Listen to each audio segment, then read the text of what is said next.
Hello नमस्कार दोस्तों, स्वागत है आप लोगों का आज की नेक्स्ट क्लास में। और आज हम जो है साइकोलॉजी पोर्शन को डिस्कस करने जा रहे हैं, जो आप लोगों के 35 क्वेश्चन साइकोलॉजी के लास्ट टाइम पे जो जेबीटी कमीशन हुआ था 2019 में, जो जेबीटी कमीशन हुआ है उसके जो क्वेश्चंस हैं उनको हम आज की क्लास में जो है वो डिस्कस करने जा रहे हैं। तो चलिए बिना टाइम वेस्ट किए करते हैं आज की क्लास को स्टार्ट। आपके सामने है आज का पहला क्वेश्चन और इस तरीके के क्वेश्चन वहां पर आपसे पूछे गए थे। तो क्या कहा गया है, according to Dewey education is a, Dewey के अनुसार शिक्षा एक।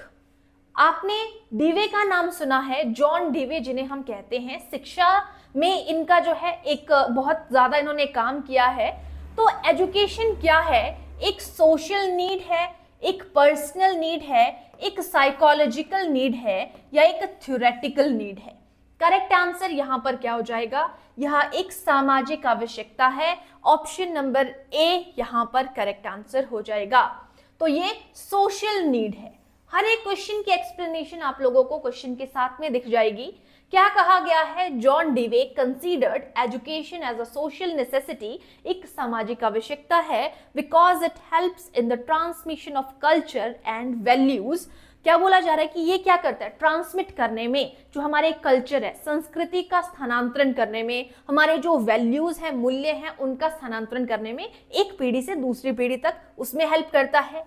ये इनका मानना है। He believed education is a means for individuals to participate effectively in community life, कि अगर कोई व्यक्ति जो है, यहाँ पे ये इनका मानना है कि कोई भी एक इंडिविजुअल है वो कम्युनिटी में बहुत इफेक्टिवली जो है वो पार्टिसिपेट कर सकता है। इसकी वजह से for him schools are social institutions, जो स्कूल है ये कहते हैं उनके लिए ये सोशल इंस्टीट्यूशन है जहां पर समाजीकरण बच्चा सीखता है, that prepare learners for democratic living, कि वो जो लोकतांत्रिक तौर पर अपने आप अपने तरीके से जो है वो सोसाइटी में अपने तरीके से समाज में रह सकते हैं। ये सारी चीजें जो है यहाँ पे सीखता है बच्चा। नेक्स्ट क्वेश्चन है आपके पास, any teacher can become favourite among his students by, कोई भी शिक्षक अपने विद्यार्थियों के बीच पसंदीदा बन सकता है। कैसे बन सकता है, टेलिंग देम स्टोरीज, अगर उन्हें कहानियां सुनानी है, helping them in doing their homework, या हम उनकी होमवर्क करने में मदद करते हैं, behaving with them in a sympathetic manner, अगर हम उनके साथ में सहानुभूतिपूर्ण व्यवहार करते हैं, कंप्लीटिंग देयर सिलेबस, या हम उनके सिलेबस को कंप्लीट करते हैं। तो कैसे एक कोई भी शिक्षक अपने विद्यार्थी के बीच में कैसे फेवरेट बन सकता है, अगर वो क्या कर सकता है, उनके साथ में उसका कैसा बिहेवियर हो, सिंपैथेटिक बिहेवियर हो, यानी कि ऑप्शन नंबर सी हमारा यहाँ पर करेक्ट आंसर हो जाएगा कि कैसा बिहेवियर होना चाहिए, सिंपैथेटिक होना चाहिए। ठीक है, तो यहाँ पे एक्सप्लेनेशन आपको बताई गई है, sympathetic teacher understand the needs, feelings and problems of students. जो एक सहानुभूति रखने वाला टीचर है वो बच्चे की प्रॉब्लम्स को, उसके भाव को, उसकी आवश्यकताओं को समझेगा। दिस बिल्ड ट्रस्ट, ये क्या करता है, ये भरोसे को जो है वो बिल्ड करता है। अ पॉजिटिव इमोशनल बॉन्ड बनता है टीचर और लर्नर के बीच में। Such an environment motivate students and improves their performance, और कुछ कई बार जो है वो एनवायरनमेंट जो है वो भी मोटिवेट करता है, वातावरण जो है बच्चे को और इम्प्रूव करता है, उसकी परफॉर्मेंस को, उसके प्रदर्शन को बढ़ाता है। नेक्स्ट क्वेश्चन है आपके पास, यहाँ पे क्वेश्चन नंबर 3, क्या कहा गया है, lesson planning should be guided primarily by the consideration of, पाठ्य योजना मुख्य रूप से निम्नलिखित बातों को ध्यान पे रखकर बनाई जानी चाहिए। प्रोवाइडिंग पीपल्स विद वर्क, विद्यार्थियों को कार्य प्रदान करना चाहिए जब भी पाठ्य योजना बनाई जाती है। द करिकुलम गोल्स होने चाहिए, पाठ्यक्रम के लक्ष्य होने चाहिए उसमें। Creating a happy classroom environment, कक्षा में एक खुशहाल वातावरण प्रदान करना। या meeting the needs of an average child of the class, कक्षा के एक औसत बच्चे की जरूरतों को पूरा करना, एक एवरेज बच्चे की जरूरतों को पूरा करना। तो कौन सी चीज को ध्यान रखा जाना चाहिए, जो एवरेज बच्चा उसको ध्यान पे, या करिकुलम के गोल्स को? तो पहले हमारे करिकुलम के गोल्स होने चाहिए वहां पर प्री डिसाइडेड। ठीक है, तो यहाँ पर option number B correct answer हो जाएगा। ठीक है, डिटेल आप यहाँ पर देख सकते हो। Lesson planning should align with the prescribed curriculum to ensure learning objectives are met, यानी कि हमारे पहले करिकुलम के कुछ गोल होने चाहिए, कुछ लक्ष्य होने चाहिए। अगर कुछ लक्ष्य है तभी आप वो सारी चीजें जो है अपने सिलेबस में डाल सकते हो। It help teacher covers essential topics systematically, ये टीचर को हेल्प करता है जो भी इसेंशियल टॉपिक्स है, इंपॉर्टेंट टॉपिक्स है, टाइम से, सिस्टम से उनको, मतलब एक सीक्वेंस में उनको पूरा करना। Curriculum goals acts as a road map for both teacher and teaching and assessment. जो करिकुलम गोल्स होते हैं वो रोड मैप की तरह मतलब एक हेल्प करता है टीचिंग के लिए भी, प्रशिक्षण के लिए भी और असेसमेंट के लिए भी। नेक्स्ट क्वेश्चन है आपके पास यहाँ पे क्वेश्चन नंबर 4। क्वेश्चन नंबर 4 में क्या कहा गया है, बिसाइड्स टीचिंग, अगर हम टीचिंग के अलावा बात करें, besides teaching as a teacher what type of attitude you will display regarding other activities of the school. कि शिक्षण के अलावा, ये शिक्षण के साथ साथ एक शिक्षक के रूप में अन्य शालेय कार्यकलापों के विषय में आप किस प्रकार की अनुभूति प्रदर्शित करेंगे, कैसा आपका जो है वो मतलब आपका कैसा बिहेव होगा, कैसा एटीट्यूड होगा।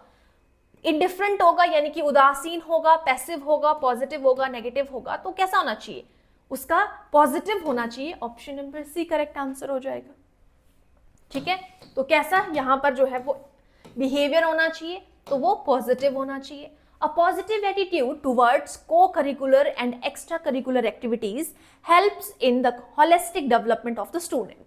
यानी कि अगर हम शिक्षण को भी और साथ में सहज शिक्षण गतिविधियों को, दोनों को अगर हम बराबर इंपॉर्टेंस देते हैं तो ये क्या करता है, स्टूडेंट के होलिस्टिक सर्वांगीण विकास में हेल्प करता है। Teachers who support such activities, जो कुछ ऐसी एक्टिविटीज को सपोर्ट करते हैं, एनकरेज करते हैं क्रिएटिविटी को, टीम वर्क को, लीडरशिप स्किल्स को। It also strengthen the schools and community spirit, ये जो स्कूल की कम्युनिटी स्पिरिट को भी जो है वो इंप्रूव करता है।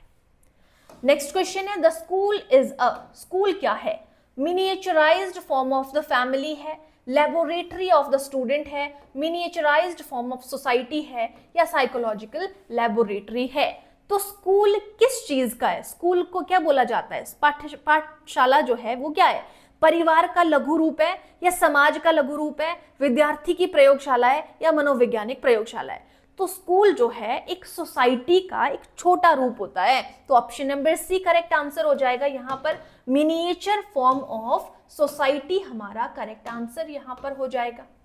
अ school represents the social environment in a smaller form, कि एक सोशल एनवायरनमेंट है उसको छोटे से तौर पे एक स्कूल में हम प्रदर्शित करते हैं सारी चीजें। Where students learn societal rules, जहां पर वो समाज के रूल्स को सीखता है एंड रिस्पॉन्सिबिलिटीज को सीखता है। It acts as a place for social training and moral development के लिए जो है ये एक जगह है जहां पे ये सारी चीजों को सीखता है। स्टूडेंट किस चीज की प्रैक्टिस करेगा, कॉपरेशन की, डिसिप्लिन की, सिविक ड्यूटी की यहाँ पर प्रैक्टिस करता है। अब है हमारे पास क्वेश्चन नंबर 6 यहाँ पे, और क्वेश्चन नंबर 6 में क्या कहा गया है देखते हैं। Which quality of the teacher is liked the most by student, teacher की कौन सा गुण सबसे अधिक पसंद किया जाता है, उसका जो डोमिनेंस है, उसकी प्रभाविकता कि वो कितना किस तरीके से बच्चे के साथ में रहता है, उसका लव और डिसिप्लिन, उसका इम्पार्शियलिटी या उसकी पंक्चुअलिटी, कौन जो है शिक्षक का सबसे अधिक, अगर एक टीचर जो है वो क्या है सभी के साथ में बराबर बिहेव करता है तो वो हमारा जो है वो क्या हो जाएगा, इम्पार्शियल है। अगर वो सबके साथ में, वो सबसे अच्छा गुण है, यानी कि option number see his impartiality जो है वो करेक्ट आंसर हो जाएगा। Students respect and trust teacher who treat everyone equally without favouritism, student उस टीचर को जो है वो बहुत पसंद करते हैं जो कि किसी के साथ में कोई भेदभाव नहीं करते हैं, सबको बराबर रखते हैं। Impartiality ensures fairness and a healthy classroom environment, जो इम्पार्शियलिटी है वो एंश्योर करती है फेयरनेस को, कि वहां पे फेयरनेस हो, हेल्थी क्लासरूम एनवायरनमेंट हो। इट बिल्ड्स म्यूचुअल रिस्पेक्ट, ये दोनों के बीच में म्यूचुअल रिस्पेक्ट को बिल्ड करती है, कॉन्फिडेंस को बिल्ड करती है अमंग द लर्नर्स के अंदर। ठीक है, तो दोस्तों इस तरीके के क्वेश्चंस जो हैं आपके पास जो है वो जेबीटी कमीशन 2019 में पूछे गए थे। आप लेवल देख पा रहे हो किस तरीके के कौन कौन से टॉपिक को लेके जो है यहाँ पे क्वेश्चंस पूछे गए थे। तो जो भी इंटरेस्टेड स्टूडेंट है इन सारी चीज़ों को अगर आप अच्छे से पढ़ना चाहते हैं तो एक नंबर मैं आप लोगों को यहाँ पे प्रोवाइड करा रही हूँ 7018186561। इस नंबर पर आप जो है कॉल कर सकते हो कोर्स के रिगार्डिंग। अगर आपको कोर्स को परचेज करना है, इंटरेस्टेड स्टूडेंट जो भी हैं इस नंबर पर कॉल कर सकते हैं। इसके अलावा आप लोगों को जो है डिस्क्रिप्शन बॉक्स पे एप्लीकेशन का लिंक भी मिल जाएगा, वहां से भी आप एप्लीकेशन को डाउनलोड करके जो है कोर्स को परचेज कर सकते हैं। यहाँ पे आप लोगों को लाइव क्लासेस जो है डेली 4 to 5 आवर्स की लाइव क्लासेस आपको देखने को मिलती हैं। रिकॉर्डेड फॉर्म पे हम उन्हीं क्लासेस को देख सकते हैं। अगर आपको क्लास में कोई चीज़ जो है वो कोई समझ में नहीं आई, आप फिर से देखना चाहते हो, या आप क्लासेस अटेंड नहीं कर पाए लाइव को, आप रिकॉर्डेड फॉर्म में उन चीज़ों को देख सकते हैं। और जो भी चीज़ें आप लोगों को यहाँ पे करवाई जाती है उन्हीं का पीडीएफ फॉर्म पे आपको जो है वो पीडीएफ भी प्रोवाइड कराई जाती है, और मॉक टेस्ट आप लोगों को प्रोवाइड कराए जाते हैं। और कंप्लीट कोर्स की फीस की अगर हम बात करें तो 3000 रुपीज़ जो है आप लोगों के पास कंप्लीट कोर्स की फीस है। वन टाइम फीस है, बार बार पे करने का कुछ नहीं है, ठीक है। इस नंबर पर इंटरेस्टेड स्टूडेंट जो है वो कॉल कर सकते हैं। अब हम चलते हैं अपने नेक्स्ट क्वेश्चन की तरफ। नेक्स्ट क्वेश्चन में क्या कहा गया है, तो ये है हमारा next question, question number 7। Little children are highly agile and active, you should. छोटे बच्चे बहुत फुर्तीले और सक्रिय होते हैं, आपको क्या करना चाहिए, उनकी एक्टिविटीज को रोक देना चाहिए, stop their activities. Try to reduce the level of their activity, उनकी एक्टिविटी के लेवल को कम कर देना चाहिए। स्टडी देयर एक्टिविटी, उनकी एक्टिविटी को स्टडी करना चाहिए। Give them useful education with the help of their activity, उनको एजुकेशन देनी है एक्टिविटी की हेल्प के थ्रू, ठीक है। तो यहाँ पर सबसे बेहतर कौन माना जा रहा है, यही माना जा रहा है जो हमने सबसे लास्ट में देखा, यानी कि उनकी जो एक्टिविटीज है उनको एक्टिविटी के माध्यम से ज्यादा शिक्षा देने की कोशिश करनी है अगर बच्चा एक्टिव है। तो option number D correct answer है। आप एक्सप्लेनेशन यहाँ पर देख सकते हो, children's natural energy can be channelled into learning activities, उसकी हम जो है वो लर्निंग एक्टिविटी में ट्रांसफर कर सकते हैं। एक्टिविटी बेस्ड लर्निंग जो है वो keeps them engaged and supports better understanding, वो एंगेज भी रखता है बच्चे को और बेटर अंडरस्टैंडिंग भी देता है। It also promote experiential learning को, व्यवहारिक शिक्षण भी ये प्रोवाइड कराता है, where students learn by doing, जहां पे बच्चा लर्निंग बाय डूइंग करता है, ठीक है। नेक्स्ट क्वेश्चन है आपके पास, the first ever district which had achieved full literacy, पूर्ण साक्षरता हासिल करने वाला पहला जिला कौन सा बना है, तो हमारे पास केरल में है, और वो कौन सा है, Ernakulam, option number D Kerala, ये करेक्ट आंसर हो जाएगा हमारा ऑप्शन नंबर डी। डिटेल आप यहां पर देख सकते हो, explanation, Ernakulam district in Kerala become the first fully literate district in India in 1990. The literacy campaign there was a model for other religion. Kerala's strong emphasis on education contributed to this achievement. Next question है आपके पास question number 9, और यहाँ पे क्या कहा गया है, the evaluation of personality is best made through the use of an, यानी कि व्यक्तित्व का मूल्यांकन सबसे अच्छा डैश के उपयोग के माध्यम से किया जा सकता है, या किसके उपयोग के माध्यम से किया जा सकता है, व्यक्तित्व पर्सनैलिटी का मूल्यांकन सबसे बेहतर किसके थ्रू किया जा सकता है, इन्वेंटरी टेस्ट यानी कि तालिका के थ्रू जहां पे नंबर्स दिए हैं, प्रेफरेंस टेस्ट यानी कि प्रदर्शिकता के थ्रू, सर्वे करके, या प्रोजेक्ट टेस्ट के थ्रू।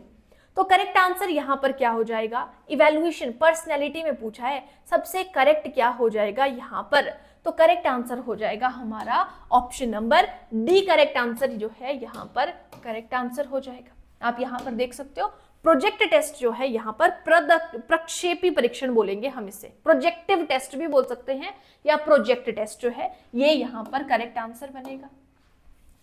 नेक्स्ट क्वेश्चन है आपके पास क्वेश्चन नंबर 10, और क्या कहा गया है, why physical health is also necessary along with mental health for a teacher, कि एक शिक्षक के लिए मानसिक स्वास्थ्य के साथ साथ शारीरिक स्वास्थ्य भी क्यों आवश्यक है। Teacher has to be very active in the class while teaching, यानी कि शिक्षक को पढ़ाते समय कक्षा में बहुत सक्रिय रहना पड़ता है, इसलिए जरूरी है। Physical and mental both type of activities are pre required in teaching, यानी कि शिक्षण में शारीरिक और मानसिक दोनों प्रकार की गतिविधियां आवश्यक है, इसके लिए जो है वो फिटनेस जरूरी है। या teacher is bound to play with his students along also with required strong physical health, एक शिक्षक को अपने छात्रों के साथ खेलना भी पड़ता है, जिसके लिए मजबूत शारीरिक स्वास्थ्य की आवश्यकता होती है। या ए और बी, तो ए और बी में दोनों चीजें आ जाएंगी हमारी, तो आपके पास option number D correct answer हो जाएगा यहाँ पर, ठीक है, ऑप्शन नंबर डी। टीचिंग में इन्वॉल्व होती है फिजिकल और मेंटल एफर्ट्स दोनों, such as writing on the board, ये हमारा फिजिकल के अंदर आएगा, ऑर्गेनाइजिंग एक्टिविटी मेंटल के अंदर और फिजिकल के अंदर भी आएगी, and explaining concepts good physical health, support stamina and energy level. A healthy teacher is better able to manage classroom demands effectively. ठीक है, अब चलते हैं नेक्स्ट क्वेश्चन की तरफ. नेक्स्ट क्वेश्चन में क्या कहा गया है?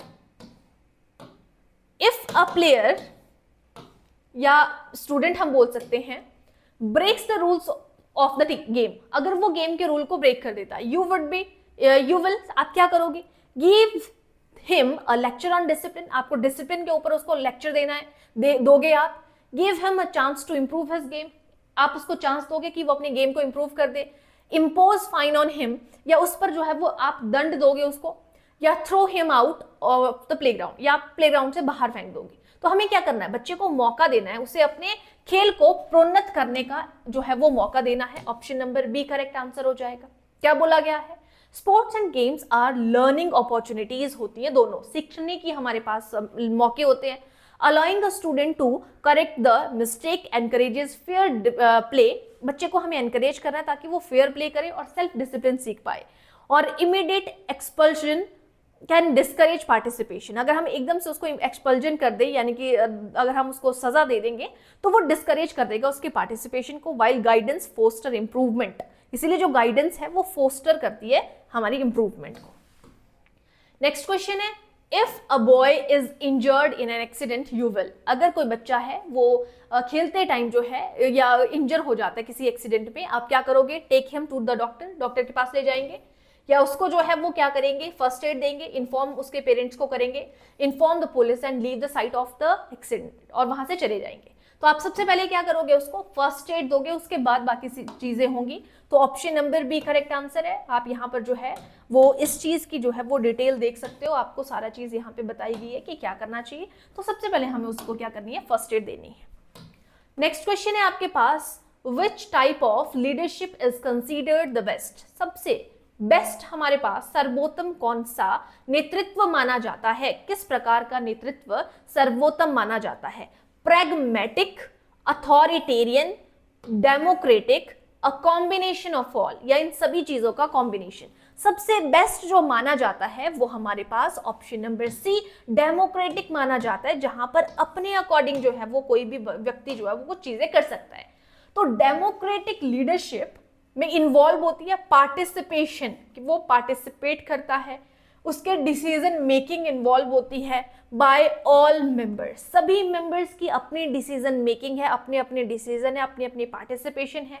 ये क्या बिल्ड करता है? सेंस ऑफ रिस्पॉन्सिबिलिटी को बिल्ड करता है कि वो सब अपनी अपनी जिम्मेदारी को समझेंगे. बिलोंगिंग अमंग स्टूडेंट्स और टीम मेंबर्स, जो भी जिस भी टीम मेंबर्स से हर एक स्टूडेंट से बिलोंग करती है. This approach encourages creativity and cooperation, ये सृजनात्मकता को और कोऑपरेशन यानी कि सहयोग की भावना को बढ़ाती है. नेक्स्ट क्वेश्चन है आपके पास, the first school of the infant is, जो पहला शिशु का पहला स्कूल पूछा गया है. मैक्सिमम स्टूडेंट यहां पर होम के साथ में चले जाते हैं, लेकिन इसका करेक्ट आंसर होगा ऑप्शन नंबर सी, उसकी मदर होगी.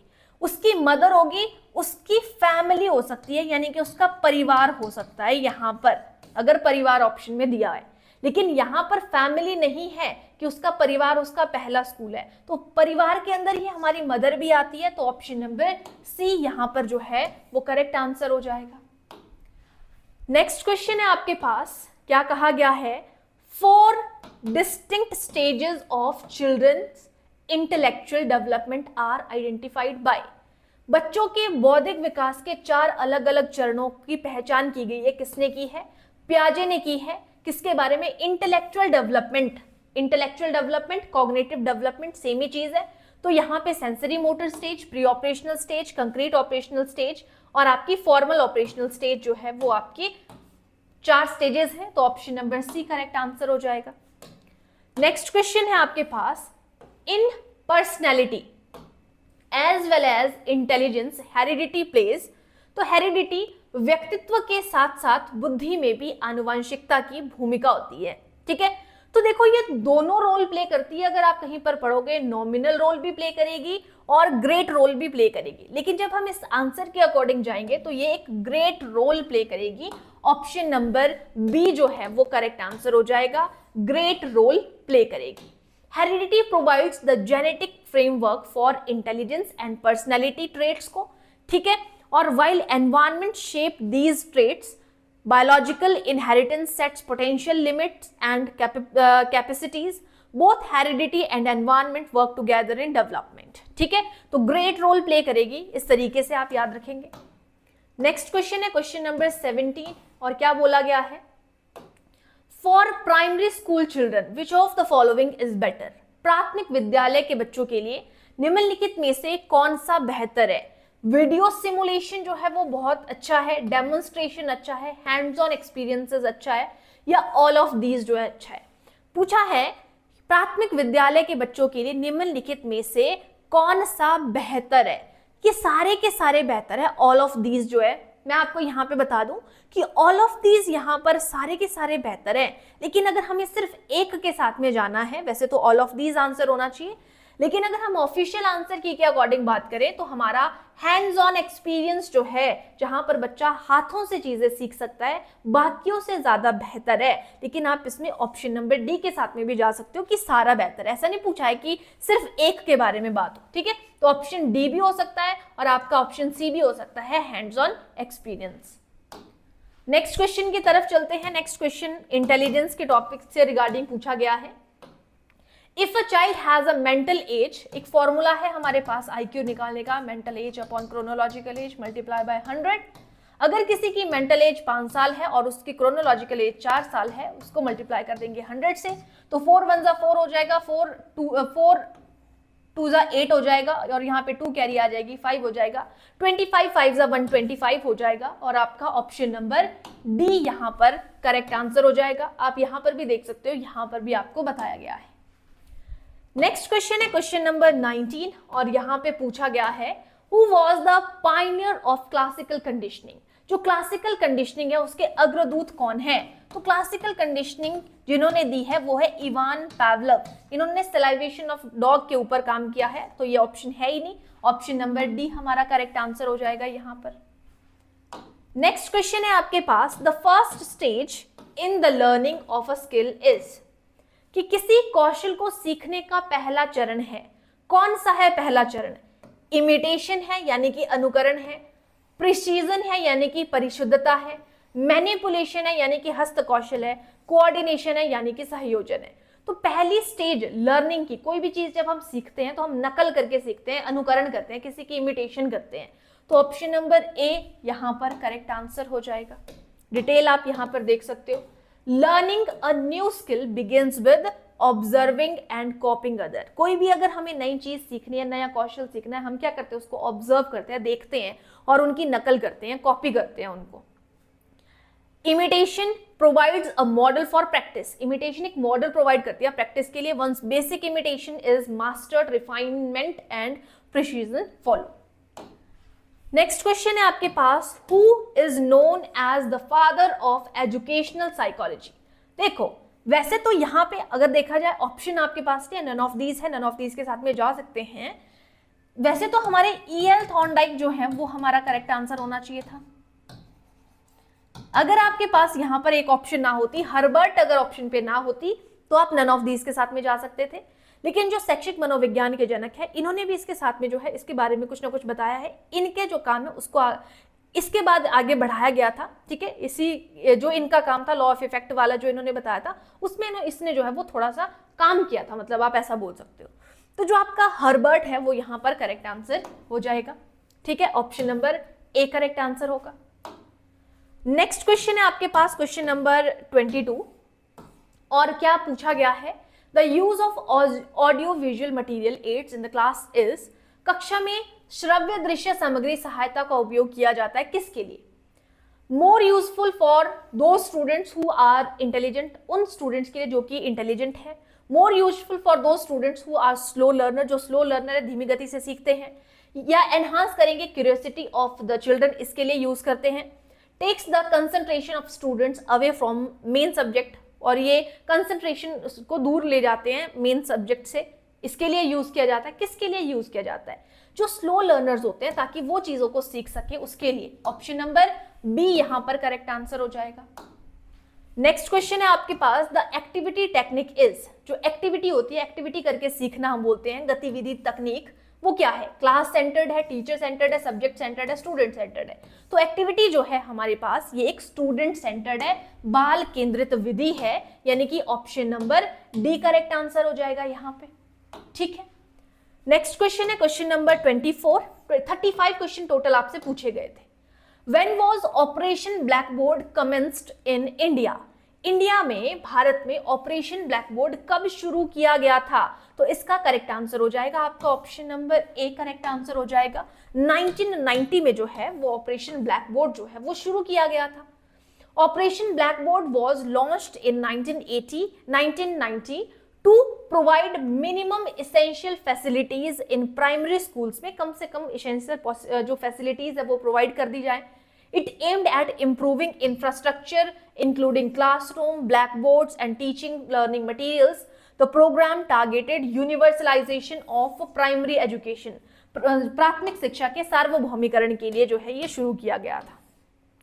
ठीक है जी, नेक्स्ट क्वेश्चन की तरफ चलते हैं। नेक्स्ट क्वेश्चन में क्या कहा गया है?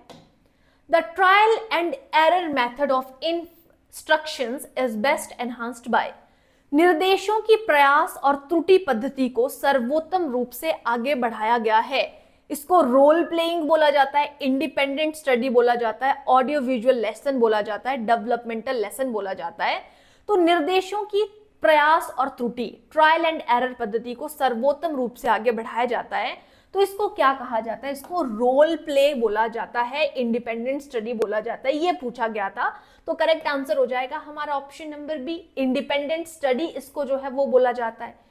The trial and error method of instruction involve होती है, इसमें ट्रायल एंड एरर में हम गलतियां करके सीखते हैं, यानी कि learning by doing, where students try different approaches, जिसमें वो गलतियां करते हैं और उसके बाद लर्न करते हैं उनसे। This method is best enhanced by, ये इंडिपेंडेंट स्टडी के थ्रू जो है वो बेस्ट की जा सकती है, because it allows learners to experiment freely, कि वो इजीली इंडिपेंडेंट है, बिल्कुल इंडिपेंडेंट है, स्वतंत्र है। तो इसमें कोई भी एक्सपेरिमेंट वो इंडिपेंडेंटली कर सकते हैं, उनके अपने आइडियाज होते हैं, वो फाइंड करते हैं सॉल्यूशंस को अपने आप से, विदाउट कांस्टेंट टीचर इंटरवेंशन, बाकी टीचर के इंटरवेंशन के बिना। रोल प्लेइंग का मतलब क्या होता है? ये सोशल और इमोशनल लर्निंग के ऊपर फोकस करता है, ना कि ट्रायल एंड एरर के थ्रू। ऑडियो विजुअल का ये इंफॉर्मेशन प्रोवाइड करता है, बट एक्सपेरिमेंटेशन को एनकरेज नहीं करता है। डेवलपमेंटल लेसन का मतलब है ये स्ट्रक्चर्ड प्रोग्रेशन को फॉलो करता है, ना कि एक्सपेरिमेंटल अप्रोच को फॉलो करता है। इसीलिए इंडिपेंडेंट स्टडी हमारा करेक्ट आंसर हो जाएगा।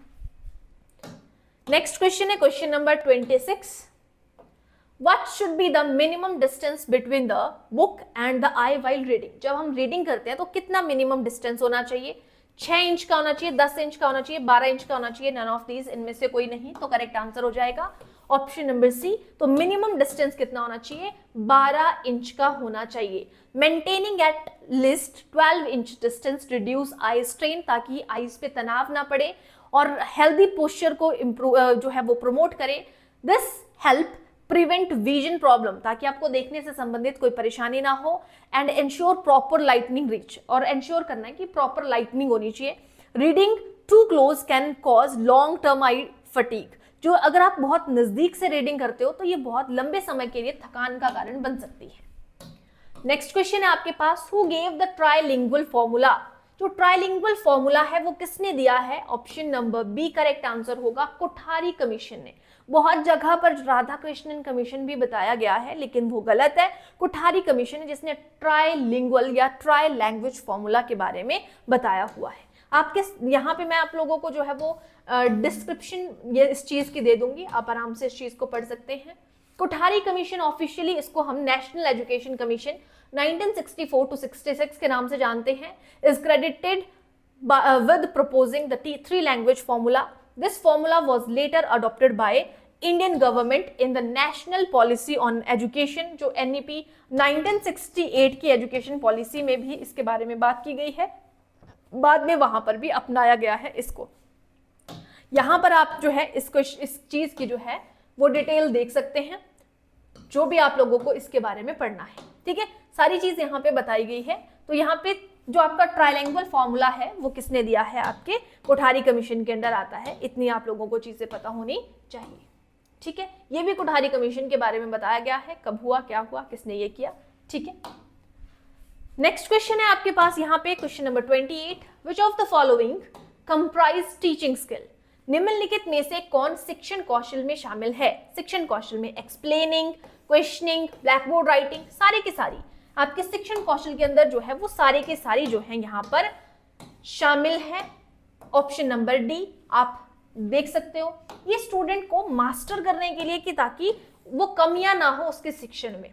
नेक्स्ट है, by which of the following methods of teaching curiosity can be developed and enriched in student, निम्नलिखित में से किस शिक्षण विधि द्वारा विद्यार्थियों में जिज्ञासा विकसित एवं समृद्ध की जा सकती है। ह्यूरिस्टिक मेथड के थ्रू, एनालिसिस मेथड के थ्रू, प्रॉब्लम सॉल्विंग मेथड के थ्रू, सुपरवाइज्ड स्टडी मेथड के थ्रू। तो जब बच्चा खुद से खोज करता है तो क्यूरियोसिटी को डेवलप किया जा सकता है। तो option number A correct answer हो जाएगा।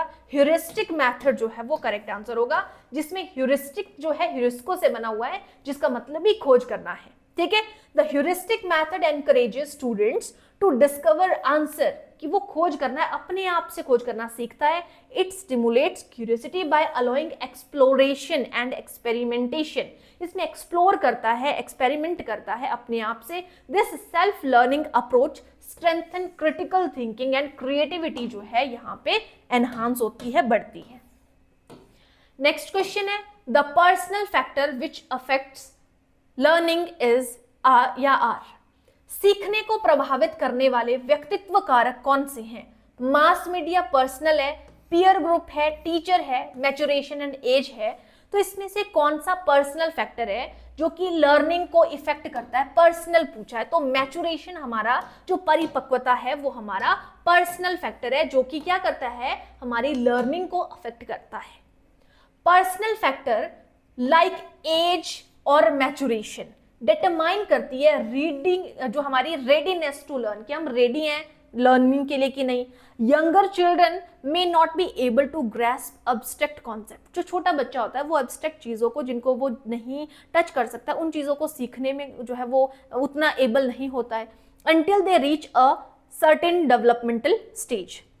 This biological readiness is crucial for effective learning. ये जो biological जो readiness है ये crucial होती है हमारे पास यहाँ पर effective learning के लिए, तो maturation correct answer हो जाएगा। Next question है, Right to Education Act 2009 2009 में आया था, specifies the minimum number of working hours per week for a teacher as, शिक्षक का अधिकार अधिनियम 2009 शिक्षक के लिए प्रति सप्ताह न्यूनतम कार्य घंटों की संख्या निर्दिष्ट करता है। कितने होने चाहिए न्यूनतम, तो 55 जो है या 45, अच्छा 45 भी है यहाँ पे, 45 आवर्स जो है वो होने चाहिए, 45 घंटे।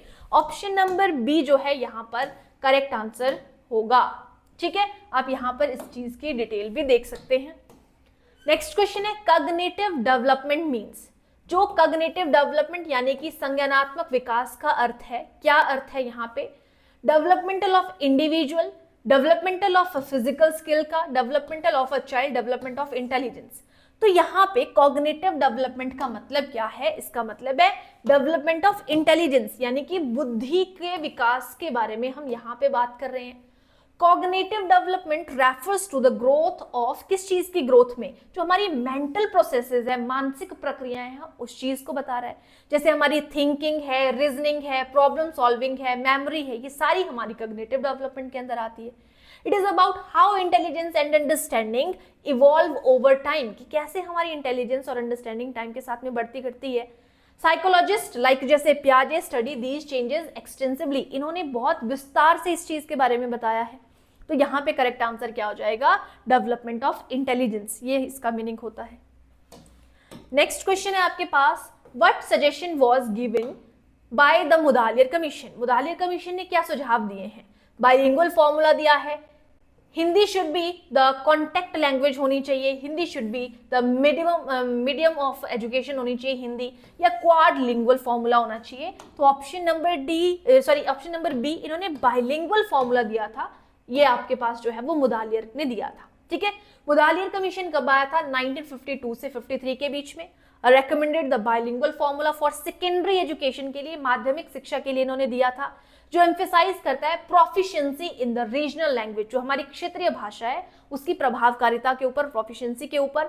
एंड वन एडिशनल लैंग्वेज, एक और एडिशनल होनी चाहिए, एक क्षेत्रीय भाषा और उसके अलावा एक और लैंग्वेज होनी चाहिए, promoting better communication and cultural understanding, जो कि प्रमोट करे, बेटर कम्युनिकेशन कर सके, अंडरस्टैंडिंग को कर सके। तो इन्होंने बाइलिंगुअल फॉर्मूला दिया था और कुठारी ने 3 लैंग्वेज फॉर्मूला दिया था। ठीक है, नेक्स्ट क्वेश्चन है डिसलेक्सिया इज एसोसिएटेड विथ। तो डिसलेक्सिया किससे रिलेटेड है? ये एक रीडिंग डिसऑर्डर है, यानी कि पढ़ने से संबंधित विकार है। तो ऑप्शन नंबर सी यहां पर करेक्ट आंसर हो जाएगा। Dyslexia is a reading disorder that affects reading and writing, जो पढ़ने और लिखने को बताते हैं उसको जो है अफेक्ट करती है, प्रभावित करती है। It is not related to intelligence के साथ में, बुद्धि के साथ में इसका कोई लेना देना नहीं है, but to processing difficulties in the brain.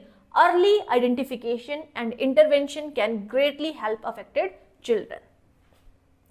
और आज का सेकेंड लास्ट क्वेश्चन हमारा, गिफ्टेड स्टूडेंट्स आर, प्रतिभाशाली छात्र हैं, कौन है? एक्सट्रोवर्ट होते हैं, वेरी हार्ड वर्किंग होते हैं, कन्वर्जेंट थिंकर होते हैं, डाइवर्जेंट थिंकर होते हैं। तो गिफ्टेड स्टूडेंट डाइवर्जेंट थिंकर्स होते हैं। Option number D correct answer जो है यहां पर बन जाएगा।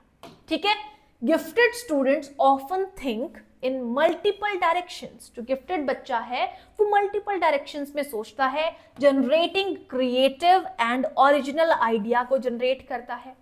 Divergent thinking helps them solve problems in innovative वे। जो डाइवर्जेंट थिंकिंग होती है वो हेल्प करती है इनोवेटिव तरीके से, अलग तरीके से, बाकियों से हटके चीजों को सॉल्व करने में। This is a hallmark of high creativity and talent.